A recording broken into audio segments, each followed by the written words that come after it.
Jadi di sini Pak Zainuddin Amali selaku Wakil Ketua Umum PSSI, Doi bilang kalau misalnya keputusan menjadikan Novanto sebagai pelatih kepala timnas U20 membuatnya terkaget-kaget karena nggak melalui rapat Exco, bos. Hoki tampaknya tidak senang dengan target dari Menpora untuk timnas Indonesia di SEA Games yang hanya perak. Hoki maunya targetnya emas. Lalu di putranya kemarin kalau tidak salah perak targetnya gitu. Jadi seperti itu yang disampaikan kepada kami. Ya sampai terakhir ini gue bilang, wah ini kok jadi kayak milik dia nih timnas nih, sorry nih, terserah kalau mau dikata atau enggak ya. Kok jadi milik dia ya? Berita utama sepak bola hari ini. Orang dalam PSSI bongkar fakta, sebagian exco tak sependapat dengan Erick Thohir.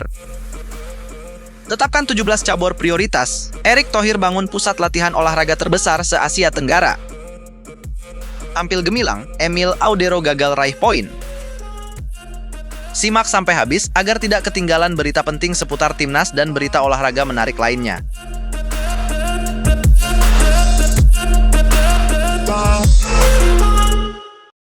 Orang dalam PSSI bongkar fakta, sebagian exco tak sependapat dengan Erick Thohir. Di balik gemuruh pemberitaan yang terus mengalir deras, muncul fakta baru yang kembali mengundang tanda tanya besar mengenai kondisi internal Federasi Sepak Bola Indonesia. Sosok yang membongkar fakta ini bukan orang sembarangan. Ia adalah Zainuddin Amali, Wakil Ketua Umum PSSI, yang secara terbuka mengungkapkan bahwa terdapat sebagian anggota Exco yang ternyata tidak sejalan dengan arahan Ketua Umum PSSI, Erick Thohir. Situasi ini sontak memantik spekulasi publik tentang retaknya kesolidan internal federasi, terutama terkait keputusan strategis mengenai kursi pelatih timnas Indonesia. Ketegangan ini mencuat saat Amali dengan tegas menyatakan bahwa nama Shin Tae-yong tidak masuk ke dalam 5 kandidat pelatih baru timnas Indonesia yang telah disiapkan PSSI. Namun, di balik pintu rapat, rupanya ada suara-suara lantang yang tetap merekomendasikan sang pelatih asal Korea Selatan tersebut.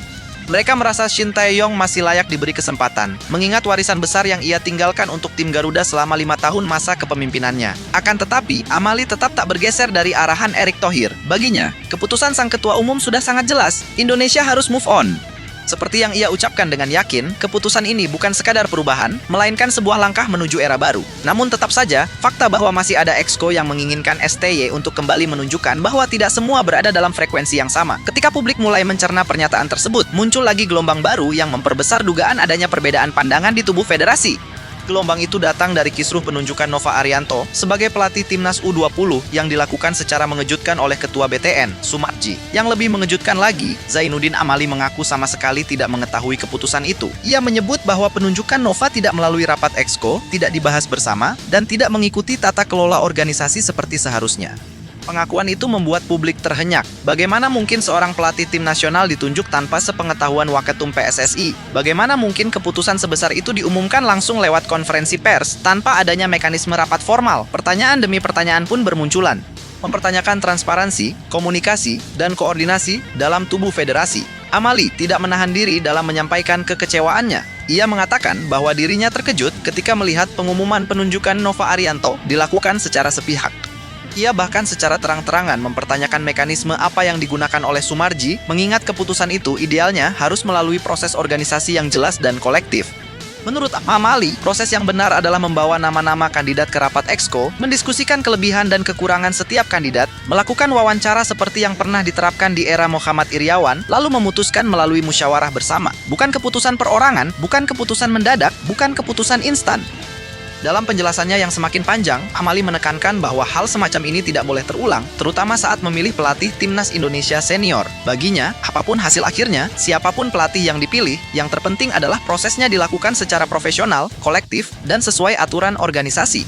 Ia tidak peduli siapa yang akan melatih timnas Indonesia. Yang ia pedulikan adalah legitimasi proses. Dari sinilah publik mulai bertanya, apakah federasi sedang tidak baik-baik saja? Apakah ada perbedaan arah, ego, atau bahkan friksi yang mulai terbaca dari luar? Apakah suara-suara internal yang berbeda dari arah ketua umum adalah indikasi bahwa PSSI sedang berada dalam masa rentan?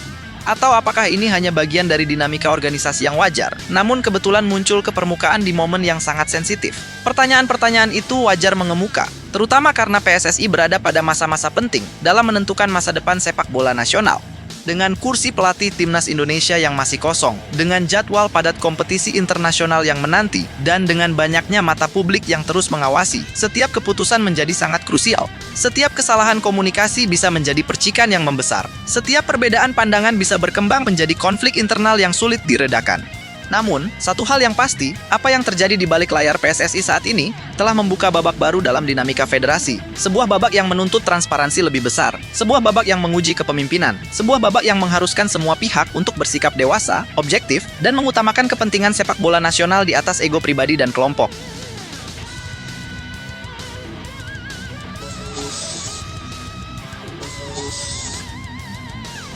Tetapkan 17 cabur prioritas. Erick Thohir bangun pusat latihan olahraga terbesar se-Asia Tenggara. Kementerian Pemuda dan Olahraga Republik Indonesia di bawah kepemimpinan Menpora Erick Thohir menyambut dengan penuh komitmen arahan strategis Presiden Prabowo Subianto yang ingin agar Indonesia kembali bangkit sebagai kekuatan olahraga dunia. Dan salah satu agenda paling monumental yang kini mulai digenjot adalah pembangunan kompleks pusat latihan atlet terbesar di kawasan Asia Tenggara. Sebuah kawasan pelatihan yang modern, terpadu, berbasis ilmu pengetahuan olahraga mutakhir, serta menjadi pusat pembinaan jangka panjang untuk menciptakan atlet-atlet elit yang mampu bersaing di berbagai ajang internasional, mulai dari SEA Games, Asian Games, hingga Olimpiade. Dalam keterangannya pada hari Minggu tanggal 23 bulan November tahun 2025, Erick Thohir menegaskan bahwa masuknya pembangunan kompleks latihan atlet ke dalam program strategis pemerintah menunjukkan bahwa Presiden Prabowo benar-benar menaruh perhatian besar terhadap masa depan olahraga Indonesia, karena hanya dengan fasilitas dan ekosistem yang terbangun dengan matang, para atlet tanah air dapat ditempa secara berjenjang dan konsisten dengan standar pelatihan global. Erick Thohir menekankan bahwa perhatian Presiden bukan sekadar janji, tetapi sebuah langkah nyata yang harus dipahami sebagai tanda bahwa pemerintah bersungguh-sungguh ingin membawa olahraga Indonesia menuju era baru yang dikdaya di pentas dunia. Dan komitmen ini sekaligus memotivasi seluruh pemangku kepentingan olahraga, mulai dari federasi, pelatih, tenaga sport science, hingga para atlet yang kehadirannya dalam setiap kompetisi menjadi representasi kehormatan merah putih. Menpora Erick juga menambahkan bahwa untuk mewujudkan proyek raskasa ini, Kemenpora akan menjalin kolaborasi lintas kementerian agar proses pembangunan pusat latihan tidak hanya berdiri secara fisik, tetapi juga memiliki fondasi manajemen yang kuat, terencana, dan berkesinambungan, sehingga pembinaan jangka panjang dapat dilakukan dengan konsisten dan tidak terputus oleh pergantian periode kepemimpinan. Erick menegaskan bahwa mimpi besar ini hanya bisa terwujud jika semua pihak bersatu, duduk bersama, bergerak dengan satu visi, dan menjadikan prestasi sebagai orientasi utama yang tidak boleh dinegosiasikan dalam proses pembangunan ekosistem olahraga Indonesia. Dalam kesempatan itu pula, Menpora Erick menyampaikan kepada Presiden bahwa terdapat 17 cabang olahraga prioritas yang ditetapkan untuk pembinaan jangka menengah dan panjang dalam rangka persiapan menuju Olimpiade tahun 2028 dengan sasaran antara melalui Asian Games 2026 dan SEA Games 2027. Dan penetapan ini dilakukan berdasarkan kajian mendalam yang meliputi potensi raihan medali, rekam jejak prestasi internasional, kesiapan ekosistem pembinaan nasional, serta prospek jangka panjang yang diyakini mampu memperkuat posisi Indonesia dalam kompetisi olahraga global. Cabang-cabang olahraga prioritas itu meliputi atletik, senam, renang, bulu tangkis, angkat besi, panjat tebing, panahan, dan sederet cabur lain yang secara historis telah berkontribusi besar terhadap medali Indonesia, maupun yang dinilai memiliki peluang besar untuk berkembang hingga mencapai level dunia jika diberikan pembinaan maksimal. Sebagai bagian dari tata kelola olahraga prestasi yang lebih akuntabel, Kemenpora juga merancang mekanisme promosi dan degradasi antar cabang olahraga, sebuah sistem yang memaksa setiap cabur untuk terus kompetitif, adaptif, dan produktif dalam mencetak prestasi, sehingga tidak ada ruang bagi stagnasi atau ketergantungan, karena semua harus bersaing secara sehat untuk menjadi yang terbaik dan berhak atas dukungan penuh pembinaan jangka panjang. Seluruh gagasan besar ini menjadi fondasi penting dalam perjalanan Indonesia menuju era baru olahraga nasional, sebuah era yang tidak hanya mengutamakan kebanggaan semata, tetapi juga menekankan pentingnya pembenahan struktur, penguatan sport science, penyediaan fasilitas premium, dan pembangunan karakter atlet sejak usia dini, agar kelak Indonesia tidak hanya menjadi peserta, tetapi menjadi penantang serius di kancah internasional. Semua upaya ini menunjukkan bahwa Indonesia sedang melangkah ke fase yang jauh lebih visioner, di mana pemerintah hadir dengan strategi jelas dan keberanian besar untuk membangun pusat latihan terbesar di Asia Tenggara, pusat pelatihan yang dapat menjadi rumah bagi lahirnya generasi atlet elit yang kelak mengharumkan nama bangsa dan membuat bendera merah putih berkibar dengan penuh kebanggaan di berbagai podium dunia.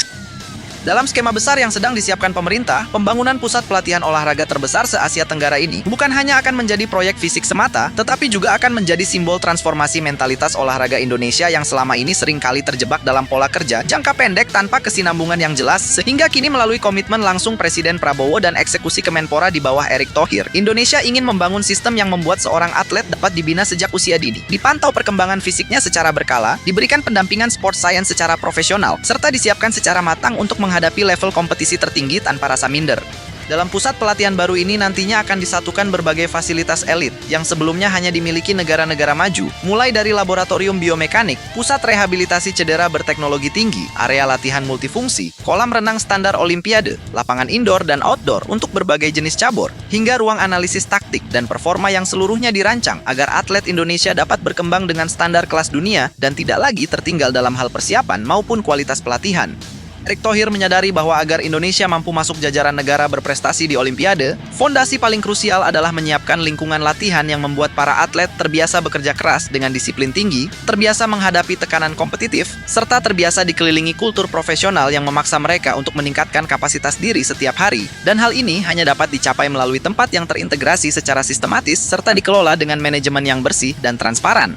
Di sisi lain, penetapan 17 cabang olahraga prioritas bukan berarti menutup peluang bagi cabur lain, sebab dengan adanya mekanisme promosi dan degradasi yang sedang dirancang Kemenpora, setiap cabur memiliki kesempatan yang sama untuk naik kelas jika mampu menunjukkan peningkatan prestasi, memperbaiki manajemen, serta memiliki atlet-atlet potensial yang layak dibina dalam jangka panjang, sehingga sistem ini akan menciptakan persaingan yang sehat dan memaksa seluruh cabur untuk berbenah, bergerak cepat, dan tidak lagi berjalan dengan pola konvensional yang stagnan.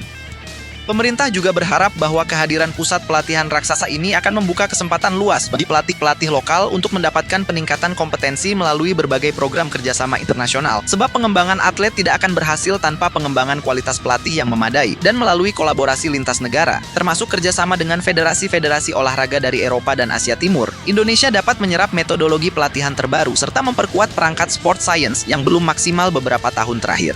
Dengan seluruh gambaran besar ini, pembangunan pusat latihan terbesar se-Asia Tenggara bukan hanya sekadar proyek prestisius, tetapi juga investasi jangka panjang yang akan menentukan masa depan olahraga Indonesia dalam 2 atau 3 dekade mendatang. Dan jika seluruh proses ini berjalan secara konsisten tanpa dipengaruhi dinamika politik maupun pergantian kepemimpinan, Indonesia akan memiliki peluang besar untuk mengubah peta kekuatan olahraga dunia dan menjadikan para atletnya bukan hanya peserta, tetapi pesaing utama yang disegani di ajang-ajang internasional paling bergengsi.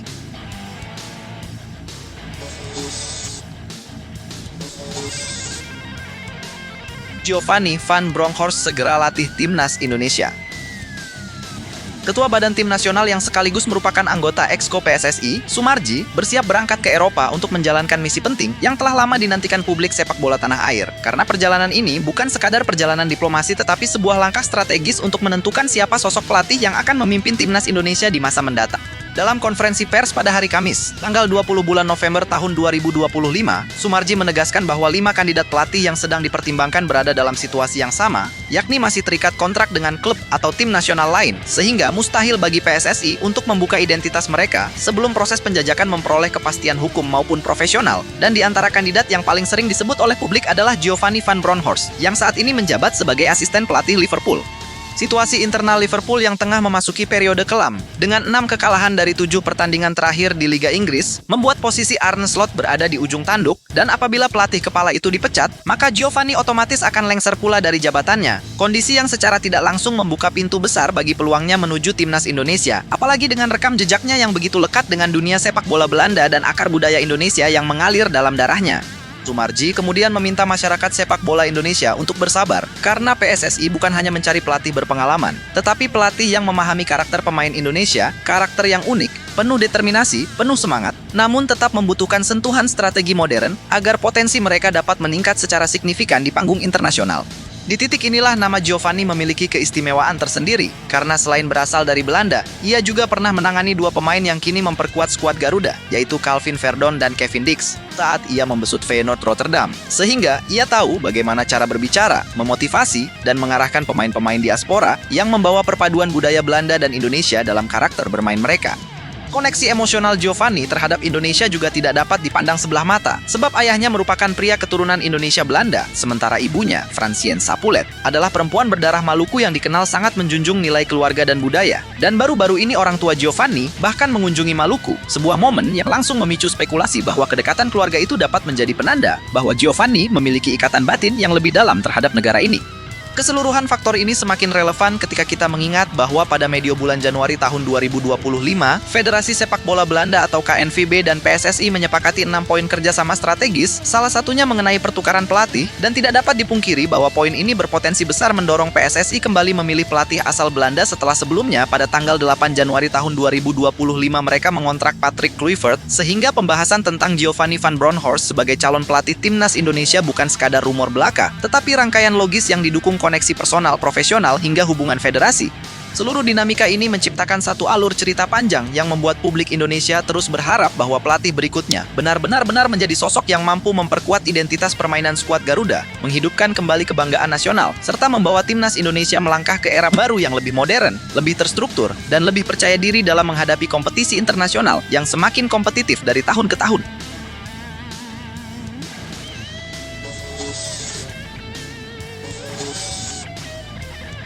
Tampil gemilang, Emil Audero gagal raih poin.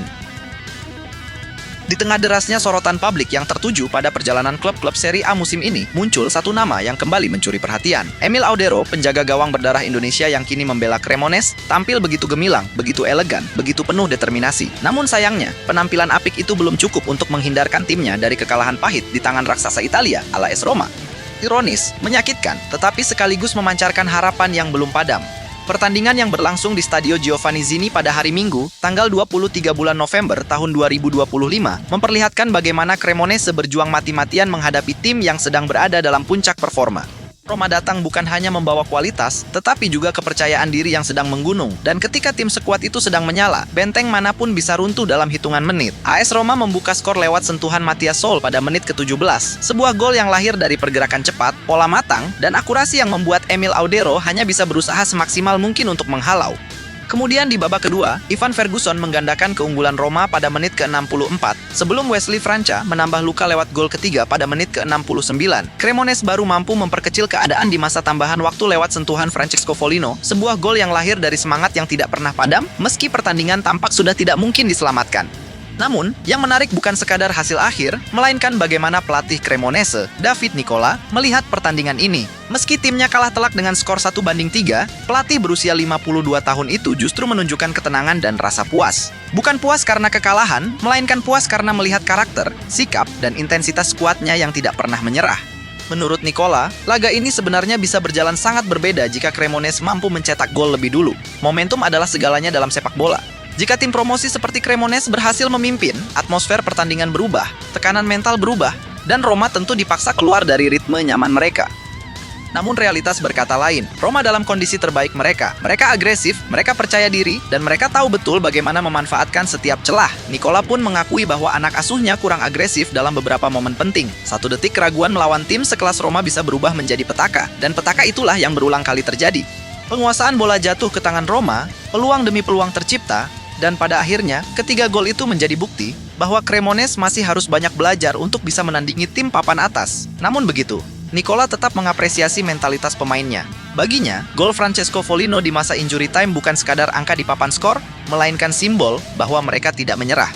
Bahwa mereka tetap maju, tetap berjuang, tetap menggigit meski waktu hampir habis. Sebagai tim promosi, karakter semacam ini sangat penting. Bahkan, menurut Nicola, lebih penting daripada sekadar poin. Kekalahan dari Roma ini menjadi kekalahan ketiga secara beruntun bagi Cremonese. Situasi yang secara statistik tampak buruk, namun belum sepenuhnya gelap. Hingga pekan ke-12, Cremonese masih bertengger di posisi ke-11 dengan koleksi 14 poin dari 12 pertandingan. Masih ada jarak aman dari zona degradasi, namun tren negatif ini jelas tidak boleh dibiarkan berlarut. Di sisi lain, kemenangan meyakinkan Roma membawa mereka melesat ke puncak klasemen Liga Italia musim 2025-2026. Sebuah sinyal bahwa tim ini tengah berada dalam momentum berbahaya bagi siapapun yang menghadang mereka. Kini, beban berat berada di pundak Davide Nicola. Ia harus segera menemukan formula untuk membangkitkan Cremonese. Harus menghidupkan kembali ritme, agresivitas, dan keyakinan timnya sebelum keterpurukan semakin dalam. Meski begitu, ia tetap optimistis. Ia percaya karakter para pemainnya, percaya kekuatan mental yang mereka tunjukkan, dan percaya bahwa perjalanan masih panjang. Selama semangat itu tidak padam, selama keyakinan itu tetap ada, Cremonese selalu punya harapan untuk bangkit. Dalam suasana ruang ganti yang senyap setelah pertandingan, ada keheningan yang terasa lebih berat daripada sekadar kekalahan. Emil Audero duduk termenung, memandangi pergelangan tangannya yang masih terasa nyeri akibat beberapa tepisan keras yang ia lakukan.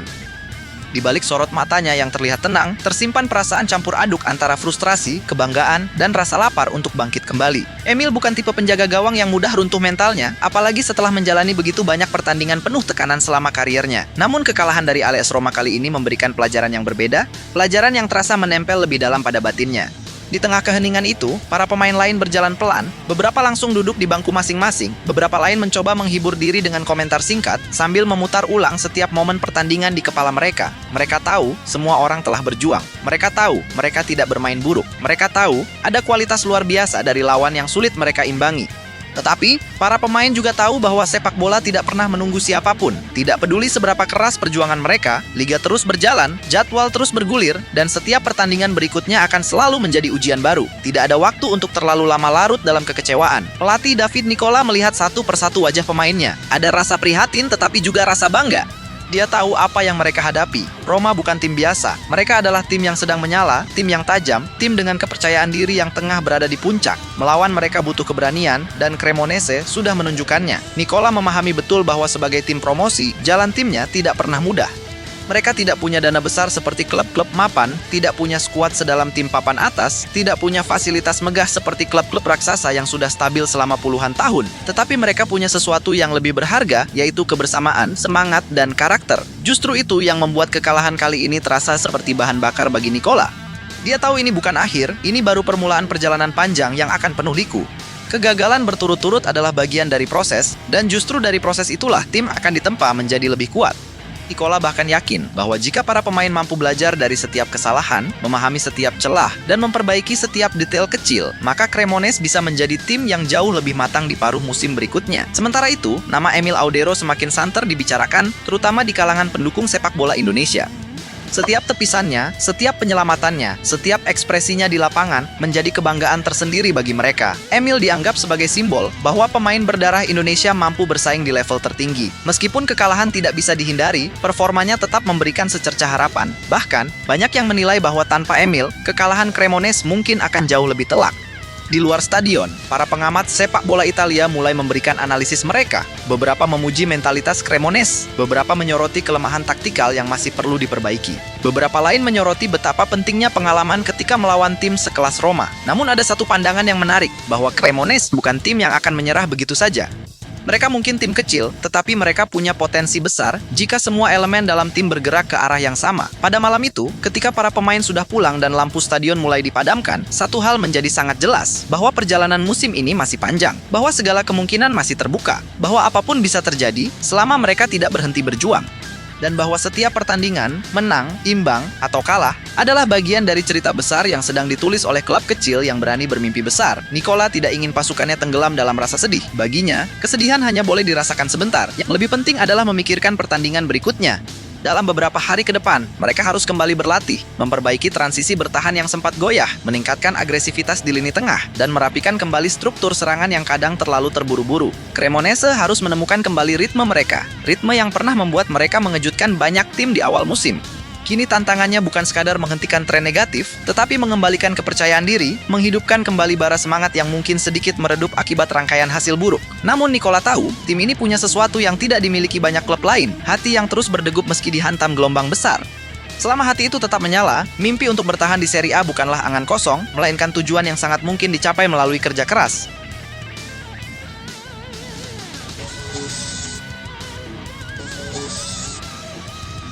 Gol epik, Ragnar Oratmangun jadi pahlawan untuk klubnya. Gol epik Ragnar Oratmangun akhirnya menjadi titik balik yang selama ini dinantikan oleh FC Vidender. Sebuah momen yang bukan hanya menghadirkan 3 poin pertama musim ini, tetapi juga membuka kembali harapan klub papan bawah Liga Belgia tersebut untuk bangkit dari keterpurukan yang sempat membuat mereka terbenam di dasar klasemen. Sebab di laga dramatis melawan Royal Antwerp pada Minggu malam, 23 November 2025, Ragnar tampil sebagai pahlawan yang memecah kebuntuan dengan cara yang begitu elegan, begitu emosional, dan begitu menentukan perjalanan timnya. Pertandingan yang berlangsung di Boswil Stadion tersebut sejatinya memperlihatkan dominasi Antwerp yang mencoba menekan sejak menit awal, namun FC Vidender mampu menahan gempuran sekaligus mencuri gol pertama melalui David Toshevski, dan pada titik itulah pelatih Haik Milkon mulai membaca bahwa laga ini membutuhkan sesuatu yang berbeda, sesuatu yang lebih eksplosif dari sisi penyerangan, hingga ia akhirnya memutuskan memasukkan Ragnar Oratmangun pada menit ke-66 untuk menggantikan Toshevski yang sudah bekerja keras sejak awal laga. Ragnar, yang musim ini sempat tersendat akibat cedera dan minim menit bermain, tampak sangat siap menunjukkan bahwa dirinya belum habis, bahwa dirinya masih memiliki kualitas yang membuatnya dipanggil timnas Indonesia, dan bahwa ia tetap menjadi pemain dengan insting tajam di dalam kotak penalti. Sehingga, ketika ia mulai menyentuh bola untuk pertama kalinya, aura perubahan itu terasa jelas di lapangan. Kepercayaan diri Dender meningkat, intensitas serangan berubah, dan seluruh ritme permainan bergeser menjadi jauh lebih agresif. Royal Antwerp sempat berhasil menyamakan kedudukan dan menekan habis-habisan lini pertahanan Dender, membuat laga terasa seperti tinggal menunggu waktu sampai tuan rumah mengambil alih papan skor. Namun justru di tengah tekanan paling berat itulah Ragnar muncul sebagai pembeda, sebagai sosok yang tetap tenang ketika pemain lain sudah mulai kehilangan arah. Dan pada menit ke-88 ia menuntaskan sebuah skema serangan cepat lewat asis matang dari Marsoni Sambu yang mengalir begitu rapi di sisi kanan. Sehingga Ragnar tinggal melepaskan sebuah sentuhan presisi yang membuat bola mengarah mulus ke pojok gawang dan membuat kiper Antwerp hanya terpaku melihat bola masuk tanpa mampu berbuat apapun.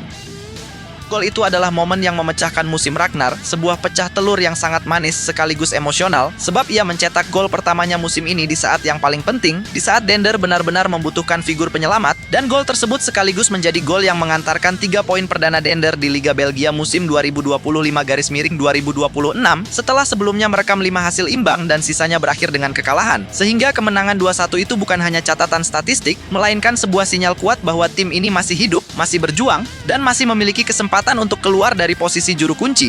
Pelatih Haik Milcon dalam konferensi pers usai laga tampak begitu lega dan tak segan memberikan pujian, sebab menurutnya kemenangan ini lahir dari kombinasi mentalitas kuat, energi baru, dan keberanian untuk tidak menyerah meski tekanan tuan rumah sangat besar. Bahkan ia mengatakan bahwa momen ini bisa menjadi awal dari kebangkitan tim, karena seluruh pemain kini tahu bahwa kerja keras mereka akhirnya membuahkan hasil nyata, sesuatu yang selama ini ditunggu namun tak kunjung datang. Milcon juga memuji 2 pencetak golnya, Toshevsky dan Ragnar, yang menurutnya bukan hanya mencetak gol indah, tetapi mampu melakukannya pada momen yang paling krusial ketika tensi pertandingan sangat tinggi, ketika para pemain Antwerp menyerang bertubi-tubi, dan ketika kesalahan kecil bisa mengubah hasil pertandingan dalam sekejap. Sehingga keberanian kedua pemain itu untuk mengambil keputusan dan tetap tampil efektif merupakan faktor kunci kemenangan ini. Ia pun memberi apresiasi kepada seluruh skuad karena tetap tenang hingga akhir laga, tetap disiplin ketika ditekan, dan tetap percaya diri untuk keluar menyerang ketika memiliki peluang, menunjukkan bahwa mentalitas tim ini mulai mengalami perubahan positif meski dalam beberapa pekan sebelumnya mereka didera banyak kekecewaan. Kini, setelah kemenangan pertama ini resmi menjadi milik FCV Dender, Milcon meminta para pemainnya untuk merayakan kemenangan ini sejenak sebagai bentuk penghargaan atas kerja keras mereka. Namun ia juga menegaskan bahwa perjalanan masih jauh, tekanan masih besar, dan tantangan berikutnya tidak akan lebih mudah. Sehingga tim harus mampu menjaga tren positif ini dan mengubah kemenangan ini menjadi momentum panjang agar mereka dapat merangkak naik dari dasar klasemen. Kemenangan di Bosuil Stadion mungkin baru satu langkah kecil, tetapi di balik gol Ragnar Oratmangun yang megah dan penuh determinasi itu, ada harapan baru, ada energi baru, dan ada keyakinan bahwa FCV Dender akhirnya menemukan kembali denyut kehidupan dalam perjuangan panjang mereka di Liga Belgia musim ini, dan Ragnar kini menjadi simbol kebangkitan itu, menjadi pahlawan yang muncul tepat di saat timnya paling membutuhkan, serta menjadi alasan bagi para pendukung klub untuk kembali percaya bahwa musim ini belum berakhir. Ragnar Oratmangun kini tidak hanya menjadi pahlawan di atas lapangan, tetapi juga menjadi simbol dari sebuah perjalanan yang penuh luka, ketabahan, dan kebangkitan. Sebuah cerita yang semakin hari semakin memantapkan posisinya sebagai sosok yang mampu mengubah nasib sebuah tim yang nyaris kehilangan arah, sebab gol yang ia ciptakan bukan sekadar gol 3 poin, melainkan sebuah pernyataan bahwa dirinya telah kembali, bahwa dirinya siap menjadi poros penting dalam perjuangan FCV Dender keluar dari jurang keterpurukan, dan bahwa mentalitas juara yang pernah ia tunjukkan di berbagai level kompetisi belum pernah hilang dari dirinya, hanya menunggu waktu untuk kembali bersinar di saat yang tepat. Sehingga ketika seluruh stadion terdiam setelah bola bersarang di gawang Antwerp, seluruh beban berat yang selama ini ia pikul seakan terlepas begitu saja, membuat wajahnya dipenuhi ekspresi lega, syukur, sekaligus hasrat untuk terus menunjukkan bahwa dirinya layak berada di panggung sepak bola Eropa. Dalam momen itu, Ragnar bukan hanya merayakan sebuah gol, tetapi sedang merayakan kemenangannya terhadap keraguan, terhadap rasa sakit akibat cedera berkepanjangan, dan terhadap semua suara yang mencoba meragukan kemampuannya sebagai seorang penyerang yang dulu dikenal sangat eksplosif dan sangat mematikan di area sepertiga akhir lapangan. Sehingga kini setiap langkah yang ia ambil seakan menjadi bukti bahwa perjalanan seorang atlet tak pernah benar-benar surut, selama ada keyakinan dan kemauan untuk bangkit dari setiap kejatuhan. Di sisi lain, atmosfer ruang ganti Dender berubah total setelah laga tersebut. Sebab kemenangan yang begitu dramatis itu seakan membangunkan kembali gairah dan optimisme yang lama menghilang, membuat para pemain yang sebelumnya sering tertunduk karena hasil buruk kini kembali berbicara dengan mata yang berbinar, tubuh yang kembali bersemangat, dan keyakinan bahwa apa yang mereka lakukan selama ini tidak sia-sia, bahwa kerja keras mereka selama berminggu-minggu akhirnya membuahkan hasil yang nyata. Ragnar sendiri disebut menjadi pusat perhatian, bukan hanya karena golnya, tetapi karena energi positif yang ia bawa sejak masuk dari bangku cadangan. Energi yang membuat teman-temannya kembali percaya bahwa mereka bisa mencetak gol kapan saja, bahwa mereka bisa menang melawan tim manapun, meski dengan sumber daya yang terbatas dan kondisi mental yang sebelumnya sempat runtuh. Pelatih Heike Milkon menegaskan bahwa kehadiran Ragnar seperti menyuntikkan adrenalin baru ke dalam tubuh tim, sebuah dorongan emosional dan teknis yang sangat diperlukan dalam tim yang sedang berjuang di papan bawah, sehingga ia tidak segan menyebut bahwa Ragnar akan memiliki peran besar dalam misi panjang klub musim ini. Namun kemenangan ini juga menjadi sebuah titik evaluasi bagi Dender, sebab Milkon sadar betul bahwa satu kemenangan bukan berarti semuanya selesai, justru menjadi awal dari tuntutan yang lebih besar, sebab para pemain kini harus mempertahankan ritme, memperkuat mental, dan memastikan bahwa momentum ini tidak hilang begitu saja seperti asap yang lenyap ditiup angin, sehingga pekerjaan besar kini menanti mereka di pertandingan berikutnya yang pasti tidak akan berjalan mudah. Ragnar pun diprediksi akan menjadi sorotan utama dalam laga-laga selanjutnya, sebab para pendukung kini menaruh harapan besar di pundaknya, berharap bahwa golnya ke gawang Antwerp bukan hanya momen tunggal, tetapi pembuka keran gol yang selama ini tertutup rapat akibat berbagai hambatan, dan Ragnar tampaknya sangat siap dengan semua ekspektasi tersebut. Terlihat dari cara ia berbicara seusai pertandingan dengan penuh percaya diri, penuh semangat, dan penuh keyakinan bahwa dirinya bisa menjadi pemain yang menentukan.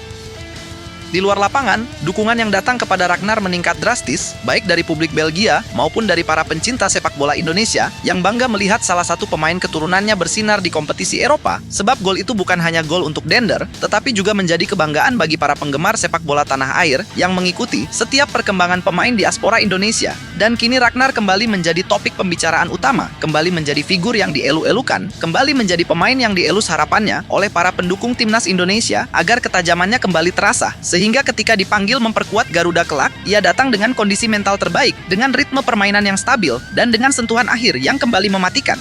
Para analis sepak bola Belgia pun mulai menaruh perhatian pada kontribusi Ragnar, menilai bahwa dirinya bisa menjadi elemen penting dalam misi Dender menyelamatkan diri dari degradasi, sebab selain kemampuan mencetak gol, Ragnar dikenal memiliki kualitas visi permainan yang baik, kemampuan bergerak tanpa bola yang cerdas, serta naluri membaca ruang yang membuatnya mampu muncul di momen-momen krusial, seperti yang terjadi ketika ia mencetak gol kemenangan di laga tersebut. Semua ini menciptakan sebuah atmosfer baru di klub, sebuah suasana yang selama ini dirindukan oleh para pendukung Dender yang begitu setia mendukung tim mereka meski harus menelan banyak kekecewaan, dan kini mereka kembali tersenyum, kembali menyanyikan yel-yel dengan penuh bangga, dan kembali memandang masa depan timnya dengan lebih terang, sebab hadirnya Ragnar sebagai pahlawan membuka pintu harapan yang lebih besar, harapan bahwa FCV Dender tidak akan menyerah begitu saja, bahwa mereka akan berjuang mati-matian untuk tetap bertahan di kompetisi tertinggi Belgia, dan bahwa perjalanan mereka musim ini masih menyimpan cerita-cerita dramatis lainnya yang bisa saja kembali menghadirkan momen heroik seperti gol Ragnar yang begitu epik, begitu emosional, dan begitu berarti bagi perjalanan panjang klub yang tengah berusaha bangkit dari dasar keterpurukan.